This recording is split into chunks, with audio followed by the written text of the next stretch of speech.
So hello aspirants, welcome to career पाठशाला where your career is my responsibility। तो जैसा कि मैंने आपको प्रीवियस क्लास में प्रॉमिस किया था कि इस बार हम कंटिन्यूटी रखेंगे। तो बच्चों आज हमारा दूसरा लेक्चर है या फिर आप कह लो कि स्टडी का पहला दिन है। तो आज से हम एक नया टॉपिक शुरू कर रहे हैं। तो बच्चों आज का जो टॉपिक रहने वाला है मेरे प्यारे एस्पायरेंट्स, वो रहने वाला है इनइक्वालिटी। अगर अब हम इनइक्वालिटी की बात करें तो अगर वेटेज की बात रख ले यहां पर, तो आपको एक चीज दिमाग में रहनी चाहिए कि 3 से 5 मार्क्स इसमें से आने वाले, मतलब 3 से 5 नंबर का जो क्वेश्चन है वो यहां से आने वाला है। अब इनइक्वालिटी में होता क्या क्या है आज हम वो सब कुछ डिस्कस करेंगे जो प्री लेवल के लिए इंपॉर्टेंट है। तो प्यारे एस्पायरेंट, सबसे पहले आपको ये पता होना चाहिए कि इनइक्वालिटी में 5 साइंस यूज होते हैं मेजरली। एक तो ये, इसको हम क्या बोलते हैं, ग्रेटर देन। ये क्या है हमारा, greater than. This one less than, this one less than और equal to, this one greater than और इक्वल टू, और एक सिंपल इक्वल। राइट। तो ये 5 साइंस जो है वो आपके यूज होने वाले हैं इनइक्वालिटी के पूरे चैप्टर के अंदर। तो हम इन 5 साइंस के इर्द गिर्द ही घूमने वाले हैं। ठीक है। तो बच्चों देखो, इसको बोलना गलत होगा कि ग्रेटर एंड इक्वल। एंड नहीं हो सकता, क्योंकि देखो ग्रेटर और इक्वल दोनों चीजें साथ में हो ऐसा नहीं हो सकता। या तो ग्रेटर हो सकता है या फिर इक्वल टू हो सकता है। ठीक है। एक साइन और यूज हो जाता है नॉट इक्वल टू का। अब इसको क्या लिख सकते हो आप, या तो ग्रेटर या फिर लेस देन, दोनों में से कोई एक बात होगी, बस वो इक्वल नहीं होगा। तो ये साइन बहुत कम यूज होता है, इसका भी यूज मैं आपको क्लास में बताऊंगा कि इसका यूज कैसे करते हैं। तो अभी हम समझते हैं कि ग्रेटर देन लेस देन किसकी प्रायोरिटी कैसे कैसे। सिंपल मैं बना लेता हूं कि ये greater, less than, equal, greater और इक्वल, लेस देन और इक्वल टू। ठीक है। तो आप इनको 3 स्टेजेस में रखो कि फर्स्ट स्टेज, ये फर्स्ट, ये सेकंड, ये लास्ट। आप कुछ इस तरीके से रखो, फर्स्ट सेकंड एंड लास्ट। तो जो फर्स्ट पे है उसको सबसे ज्यादा मार्क्स आएंगे, मतलब उसकी सबसे ज्यादा रिस्पेक्ट है। आप कुछ इस तरीके से समझ लो। सेकंड वाले के थोड़े कम, थर्ड वाला बिल्कुल लास्ट है। ठीक है। तो अगर स्टेटमेंट और कंक्लूजन दो चीजें होंगी, सबसे पहले कि एक तो आपके पास स्टेटमेंट होगी जिसमें कुछ भी लिखा होगा, और स्टेटमेंट को हमेशा 100% आपको सही मानना है। ठीक है। स्टेटमेंट के बेसिस पे आपको कुछ कंक्लूजन्स दिए गए होंगे, उन कंक्लूजन्स को आपको बताना है कि कौन सा कंक्लूजन सही है स्टेटमेंट के अकॉर्डिंग और कौन सा गलत है। ठीक है। तो बच्चों देखो, अगर यहां पर आपके पास सिर्फ ये वाला साइन आ रहा है, पूरी स्टेटमेंट में अगर यही वाला साइन आ रहा है, तो आंसर भी सिर्फ इसी साइन में आ सकता है। ठीक है। अगर ये वाला साइन आ रहा है और ये वाला साइन आ रहा है, अगर ये दोनों साइन एक साथ एक ही स्टेटमेंट में आ रहे हैं, तब भी आंसर सिर्फ इसमें आ सकता है, मतलब मुझे कंक्लूजन इसमें मिलेगा। ठीक है। मतलब अगर मुझे कंक्लूजन में ये बताया जा रहा है तो वो गलत है, आंसर इसमें आएगा। अगर तीनों साइन आ रहे हैं तब भी हमारा आंसर इसमें आएगा। तो इसको आप ऐसे रख सकते हो कि ये फर्स्ट प्रायोरिटी है हमारी, ये सेकंड प्रायोरिटी है हमारी, और ये लास्ट प्रायोरिटी है हमारी। राइट। तो अगर तीनों साइन एक साथ हैं तो आंसर इसमें होगा। अगर ये वाला साइन है ही नहीं, लेट्स सपोज ये वाला साइन नहीं है, तो आपका आंसर इस वाले में आएगा। ठीक है। और ये वाला आंसर तब आ सकता है जब सारे साइंस इक्वल टू के हों। ठीक है। सेम इधर के लिए भी है कि अगर ये 2 साइन आते हैं तो आंसर इसमें आएगा, ये 2 साइन आते हैं तो आंसर इसमें आएगा, तीनों साइन आते हैं तो आंसर इसमें आएगा। बट अगर ये दोनों साइन है तो आंसर इसमें आ जाएगा। ठीक है। और हाँ, सारे के सारे साइंस मतलब एक ही जैसे हैं तो आंसर सिर्फ उसी में हो सकता है, तो उसमें कोई बड़ी बात नहीं है कि उसमें क्या आंसर करेंगे। ठीक है। तो एक एग्जांपल्स के थ्रू समझते हैं कि कौन सी टाइम पे हमें क्या क्या प्रायोरिटीज लेनी है बच्चों। ठीक है। चलिए तो समझते हैं, इसको मिटाते हैं और कुछ क्वेश्चंस को देखते हैं, एक बार एग्जाम्पल के थ्रू समझते हैं।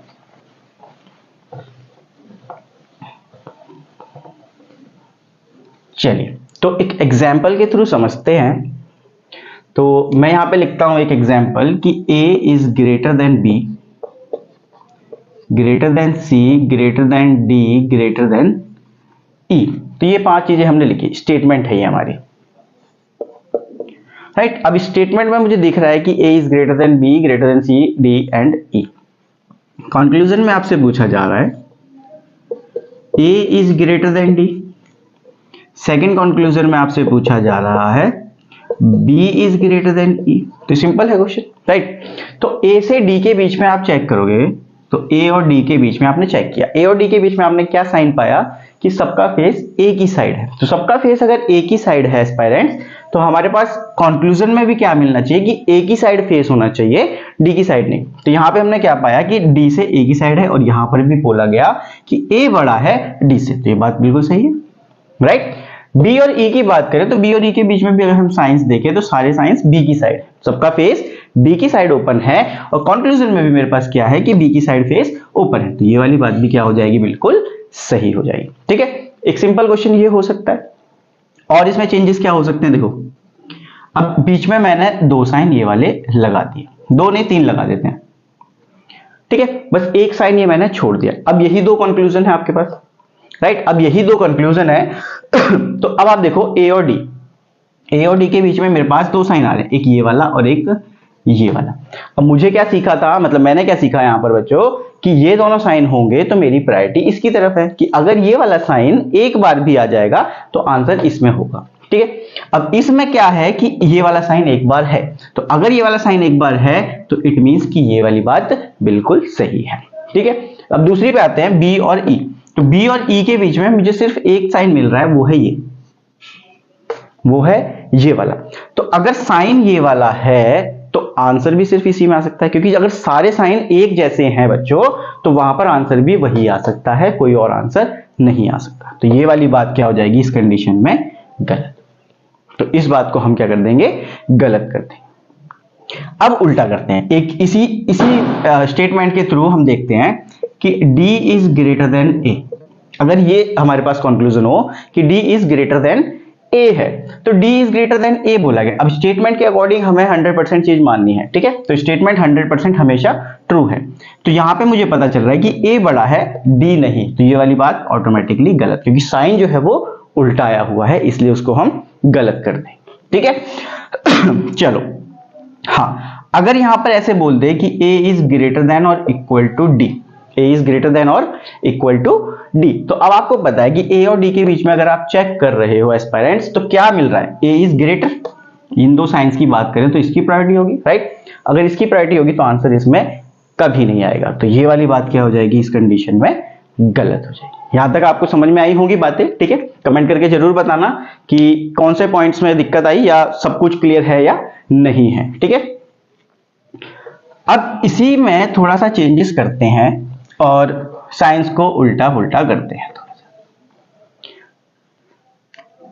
तो इसको इधर और इसको ऐसे कर लेते हैं, चलो सेम रखते हैं, ठीक है। अब यहां पे अगर मैं आपसे बोलता हूं कि A is greater than D, A is greater than D, तो आप क्या देख पा रहे हो, A और D के बीच में साइन क्या है, उल्टे पुल्टे। मैं हमेशा क्या बोलता हूं कि जब भी फेस चेंज हो जाए या साइन उल्टे पुल्टे हो जाए या फिर सीरीज ब्रेक हो जाए, तीनों चीजें आप यूज कर सकते हो कि सीरीज ब्रेक हो जाए, साइन उल्टे पुल्टे हो जाए या साइन इधर उधर देखने लगे, तो बात बिना देखे गलत कर देनी है। 2 वेरिएबल्स A और D के बीच में मैंने देखा कि एक बार साइन बदल चुके हैं, मैं कुछ नहीं चेक करूंगा, मैं सीधा गलत बताऊंगा, ठीक है, कि ये वाला कंक्लूजन भाई गलत है, कोई लेना देना नहीं।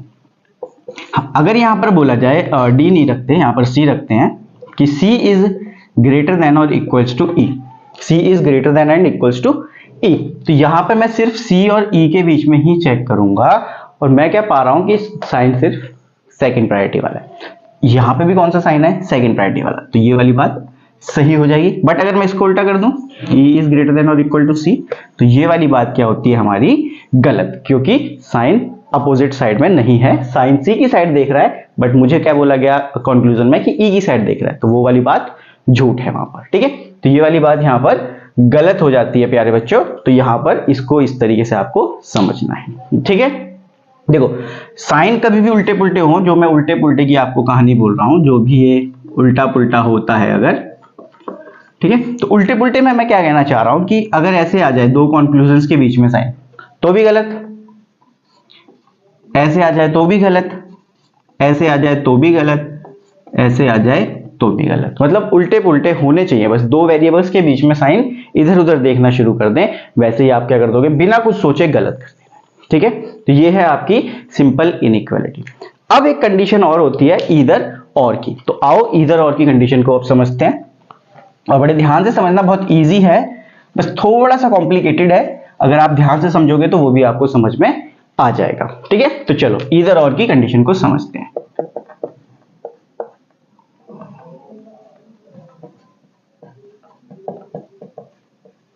ठीक है, चलो ईदर और की कंडीशन इनइक्वालिटी के अंदर कैसे काम करती है इसको समझते हैं। अब यहां पर है आपके पास कि a ग्रेटर देन और equals to b greater than equals to c greater than equals to d, चार वेरिएबल हमने रख लिए। ध्यान से समझना बच्चों, ये पहली कंडीशन है ईदर और की, ये पहली कंडीशन। अगर ऐसा होता है तो ईदर और कैसे लगेगा और क्यों लगेगा। यहां पर मैं बोलता हूं आपसे कि a is greater than d, a is greater than d, तो आप क्या कहोगे कि सर a और d के बीच में तो ये सेकंड प्रायोरिटी वाले साइन है, राइट। सेकंड प्रायोरिटी वाले साइन है तो फर्स्ट प्रायोरिटी वाला आंसर कभी भी नहीं हो सकता, तो ये वाली बात गलत है, क्योंकि फर्स्ट प्रायोरिटी वाला एक भी सिंबल वहां पर नहीं है, तो ये बात गलत है। ठीक है, दूसरा लिख देते हैं a is equal to d। तो अब आप कहोगे सर ये तो कभी भी नहीं हो सकता, क्योंकि इक्वल टू का साइन सबके पास होना चाहिए तभी इक्वल टू में आंसर आ सकता है, अदरवाइज नहीं आ सकता, तो ये वाली बात भी गलत। ठीक है बच्चों, लेकिन आइदर और का मतलब होता है कि या तो ये वाली बात सही हो सकती है या ये वाली बात सही। अगर मैं अब a और d के बीच में बात करूं, तो अगर मुझे ऐसा कुछ मिलता कंक्लूजन, तो इसको मैं बिल्कुल सही बताता, राइट। अब इसका क्या मतलब बन रहा है कि a या तो d से बड़ा है या फिर बराबर है। एक ही बात बनती है कि या आइदर ग्रेटर देन और इक्वल टू।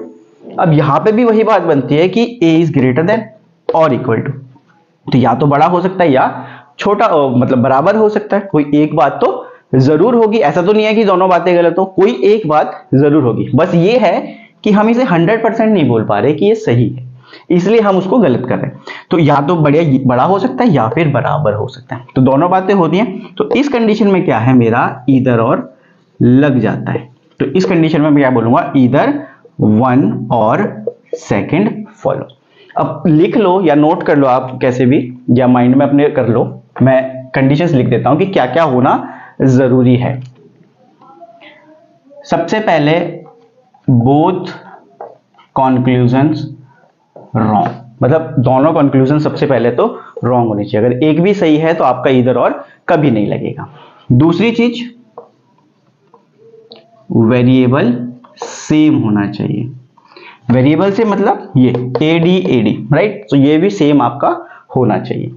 तीसरी चीज है या तो ये वाले साइन प्लस इक्वल टू, ये दोनों साइन में से कुछ, मतलब दोनों साइन होने चाहिए, या तो ये एक कोई और फिर ये। अगर ये वाला कंडीशन तब है जब सारे के सारे साइंस ये वाले हैं, तब जब सारे साइन ये वाले हैं, ये ईदर और की कंडीशन आपको तब फॉलो करनी है। ठीक है, अब दूसरी कंडीशन और होती है, उसको भी लिखते हैं, समझते हैं। आप इसको नोट डाउन करो कि ये वाली कंडीशन तब लगेगी जब सारे के सारे साइंस एक तरीके से सेकंड प्रायोरिटी वाले जो हैं वो अगर यूज हो रहे हैं, तो आप ये वाली कंडीशन को फॉलो करोगे। अगर सारे साइंस पेरेंट्स वाले, या फिर ये, इसको मैं पेरेंट्स बोलता हूं वैसे बच्चों, ठीक है, तो अगर ये वाले नहीं है, तो अब क्या करेंगे, तो उसकी कंडीशन में एक चीज बदल जाएगी और वो मैं आपको समझाता हूं। इसको बोलेंगे हम ईदर और की सेकंड कंडीशन। ठीक है, इसमें सिंपल रखते हैं, a is greater than b less than c। तो ये सेकंड कंडीशन है जिसमें साइन जो है वो उल्टे पुल्टे होंगे। तो उल्टे पुल्टे अगर दो वेरिएबल के बीच में साइन हो जा रहे हैं, तब ईदर और कैसे लगेगा वो आइए समझते हैं। अब मैं यहां पे आपसे पूछता हूं कि a is greater than c। आप बोलोगे सर कैसी बात कर रहे हो, तो गलत है, क्योंकि हमें दिख रहा है साइन उल्टे पुल्टे हैं। तो आपने थोड़ी देर पहले बताया कि जैसे ही साइन उल्टे पुल्टे दिखे दो वेरिएबल्स के बीच में, उन्हें उठा के गलत कर दो। तो ठीक है भाई, गलत है, बिल्कुल सही, उल्टा कर लेते हैं। a is less than c। फिर से आप कहोगे कि सर क्या मजाक कर रहे हो भाई, उल्टे पुल्टे हो रहे हैं तो क्यों आप साइन उल्टे उल्टे कर रहे हो, तो ये भी गलत ही होगा, बिल्कुल गलत होगा। a is equal to c। अब कहोगे कि सर ये तो कभी हो ही नहीं सकता, क्योंकि इक्वल टू की तो बात ही नहीं हुई, तो ये हो ही नहीं पाएगा कभी भी, तो ये वाली बात भी गलत। भाई बिल्कुल ठीक है, आपकी बात मान ली कि बिल्कुल गलत है। लेकिन प्यारे एस्पायरेंट्स, कोई एक बात तो सही होगी ए और सी के बीच में, या तो ए बड़ा या तो सी बड़ा या फिर ए और सी बराबर। कैसे? देखो आओ एक न्यूमेरिकल वैल्यू के थ्रू समझने की कोशिश करते हैं। मैं मान लेता हूं ये 8 है, ये 9 है, ये 10 है, ये पॉसिबल है, ये चीज पॉसिबल है, ठीक है। तो इस कंडीशन में ए इज ग्रेटर देन सी हो गया। मैं मान लेता हूं ये 8 है, ये 10 है, ये 9 है, तो इस कंडीशन में क्या हो गया, हमारे पास सी बड़ा हो गया। लेकिन कंडीशन तो ऐसे भी हो सकती है कि ये 8 हो, ये 9 हो और ये 9 हो, तो ए और सी बराबर भी हो सकते हैं। तो तीनों बातें यहां पर हो सकती हैं। अब तीनों बातें हो सकती है तो अब आप कहोगे सर ये तो कंफ्यूज कर रहे हो आप कि भाई कोई बात तो है। तो बच्चों देखो यहां पे क्या करना है, हमें कोई ऑप्शन ऐसे नहीं मिलेंगे तीनों अलग अलग। हमें ऑप्शंस कैसे मिलेंगे, ये वाला ऑप्शन नहीं होगा वहां पर, ठीक है। तो तीन ऑप्शंस कैसे, आपको या तो इसमें मिल जाएगा इक्वल लगा हुआ, या तो इक्वल इसमें लगा हुआ मिल जाएगा, या फिर इसमें मिल जाएगा, या दोनों में मिल जाए तो कोई दिक्कत नहीं है, ठीक है। क्योंकि देखो ए भी बड़ा हो सकता है, सी भी बड़ा हो सकता है और दोनों बराबर भी हो सकता है। तो अब इसमें क्या है कि both conclusion same, variable same, A और सी वेरिएबल सेम होने चाहिए। इसमें तीसरी कंडीशन जो फुलफिल करनी है हमें साइंस वाली, जैसे उसमें 2 साइन की जरूरत थी, इसमें आपको क्या करना है कि कंक्लूजन मस्ट कंटेन 3 साइंस और ऑल साइंस, ठीक है। 3 साइंस से मतलब है greater than, less than and equal to. ये तीनों साइंस होने चाहिए, मस्ट है ये, कि अगर साइन उल्टे पुल्टे वाली कंडीशन है, दोनों गलत हो रहे हैं, वेरिएबल सेम है, तो इधर और के लिए मुझे ये सब चीजें लगानी पड़ेगी, ठीक है। तो ये यहां पर इस तरीके से आप इधर और की कंडीशंस को फुलफिल करते हो। एग्जामिनर आपके साथ कैसा गेम खेल सकता है, देखो मैं एक क्वेश्चन बनाता हूं यहां पर कि एग्जामिनर आपके साथ कैसा खेल खेल सकता है इधर और की कंडीशन के टाइम में। इसको नोट कर लेना आप, ठीक है। अब समझते हैं कि एग्जामिनर आपको इधर और की कंडीशन में कैसे फंसा सकता है। वैसे ऐसा कोई खास नहीं है, बट फंसा तो आपको वो सकता है। तो कैसे फंसाएगा, आओ मैं समझाता हूं। देखो लिखा है A greater than B equals to C less than D greater than E, ऐसे कुछ भी, मतलब साइंस उल्टे उल्टे हुए हैं कुछ, ये आपके पास स्टेटमेंट है। एग्जामिनर अब क्या कर सकता है यहां पर वो समझते हैं। तो एग्जामिनर आपको दे रहा है C इज ग्रेटर देन और equal to G and F is greater than और equals to B। F is greater than और इक्वल्स टू B। एग्जामिनर आपको कुछ क्वेश्चन इस तरीके से दे देगा। अब आप क्या देखोगे C और G के बीच में, तो आप कहोगे सर आपने बताया कि साइन उल्टे पुल्टे हों तो बिना देखे गलत कर दो, तो आप गलत कर दोगे, ठीक है। एफ और बी के बीच में बात करते हैं। एफ और बी के बीच में भी आप क्या कहोगे कि सर साइन उल्टे पुल्टे हैं तो गलत कर दो, तो हमने ये भी गलत कर दिया। तो अब आप क्या कहोगे कि सर दोनों बातें गलत है। अब तो आप क्या कह दोगे, अगर दोनों बातें गलत हैं तो इसका मतलब नीदर वन नॉर टू। तो आप कह दोगे कि नीदर वन नॉर टू, कि सर दोनों बातें गलत है, तो ना पहला सही ना दूसरा सही। बट बच्चों इसके अंदर क्या है कि इधर और की कंडीशन फुलफिल हो जाती है। कैसे होती है वो समझना।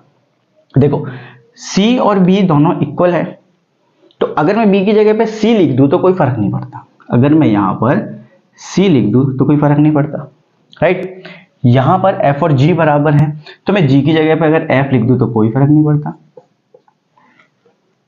कोई फर्क ही नहीं पड़ता। तो अब इनके क्या हो गए, वेरिएबल सेम, दोनों बातें गलत, दोनों के वेरिएबल सेम। लेकिन अभी कुछ बच्चे आप में से ऐसे होंगे जो ये कह रहे होंगे कि सर तीनों साइन तो नहीं आए, ये तो सारे के सारे साइन इधर है, एक ही साइड देख रहे हैं। नहीं बच्चों, अगर मैं इसको उल्टा कर दूं, समझो कि अगर मैं इसको उल्टा कर दूं ऐसे, ये बातें दोनों सेम है, ऊपर वाली और नीचे वाली, ये दोनों बातें क्या है, सेम है। तो एग्जामिनर ने आपके साथ क्या खेलना किया कि उसने आपको दिखाया कि साइन दोनों सेम साइड में है, तो साइन सिर्फ 2 है, उसने ऐसा दिखाने की कोशिश की, बट एक्चुअली में वहां 3 साइन थे। अगर आप इसको और इसको कंपेयर करो तो यहां पे आप देख रहे हो कि एक बार C की साइड है फेस और एक बार F की साइड है, तो तीनों साइन आ गए। तो अगर मेरे पास तीनों साइन आ चुके हैं तो इसका मतलब इधर और की कंडीशन यहां पर फुलफिल हो जाएगी। एग्जामिनर और कैसे देखो आपके साथ कर सकता है, इसी में मैं आपको एक चीज और बता देता हूं इसी चीज से रिलेटेड। देखो आपको वो ऐसे भी दे सकता है, C is greater than equals to F, उल्टा कर देगा यहां पर कि ऐसे। अब आपको क्या लगेगा कि गलत तो दोनों है, ठीक है, गलत है दोनों, एक बार इधर फेस है एक बार इधर फेस है, आपको ऐसा लगेगा। लेकिन आप इसमें देखो एक बार कि इसमें भी C को बड़ा बताया और इसमें भी C को बड़ा बताया। C को छोटा तो इसमें कभी बताया ही नहीं गया, जैसे इसमें था देखो C को बड़ा बताया, इधर C को छोटा बताया गया, ठीक है। तो यहां पर इधर और इसलिए लग रहा था। अब यहां पे क्या C को बड़ा बताया गया, इधर भी C को बड़ा बताया गया, तो दोनों साइड में बड़ा बताया जा रहा है, दोनों साइड में बड़ा बताया जा रहा है। और मैंने क्या बताया था कि एक बार छोटा भी हो सकता है एक बार बड़ा भी हो सकता है, तो दोनों बातें हो सकती हैं, लेकिन यहां पर एक ही बात को वो बार बार बोले जा रहा है। तो इस कंडीशन में क्या हो जाएगा मेरा आंसर, नीदर नॉर। तो हम इसको बोल देंगे नीदर नॉर, ठीक है बच्चों। तो ये इनइक्वालिटी का थोड़ा सा बेसिक्स है जो आपको ध्यान रखना है क्वेश्चंस करते समय। और आपको मैंने पिछली वीडियो में बताया ही था कि यहाँ पर हम बेसिक्स को समझेंगे और प्रैक्टिस जो है वो हम दूसरे चैनल पर करने वाले, तो उसको भी जाओ और सब्सक्राइब करो, क्योंकि अगली क्लास में जब हम वहां पे मिलेंगे तो हम इसके क्वेश्चंस को डिस्कस कर रहे होंगे कि एग्जाम में कैसे कैसे क्वेश्चंस आते हैं। देखो एक क्वेश्चन एक और आता है, क्वेश्चन मार्क करके आता है कि यहाँ पर कौन सा साइन होगा, तो सब कुछ वहां पर डिस्कस होगा। बस यहाँ पर मैं बेसिक्स आपको समझाने आया हूं कि बेसिक्स आप देख लो जरा कि बेसिक्स कैसे होते हैं। और क्योंकि मैंने आपको प्रॉमिस भी किया हुआ है कि इस बार हम रुकेंगे नहीं और इस बार हम सारे चैप्टर्स को कवर करेंगे। तो इनइक्वालिटी से शुरुआत हुई है आज। आई होप कि आपको समझ में आया होगा। कमेंट करके जरूर बताना और लाइक शेयर सब्सक्राइब भी जरूर करना बच्चों, जिससे कि रीच बढ़ सके और आपके जैसे जो भी आपके दोस्त हैं उन सबको भी क्लासेस फ्री में अवेलेबल हो सकें। तो क्वेश्चंस के लिए मिलते हैं दूसरे चैनल पर बच्चों, तब तक अपना ध्यान रखें और कंसिस्टेंटली प्रिपेयर करते रहें। Thank you.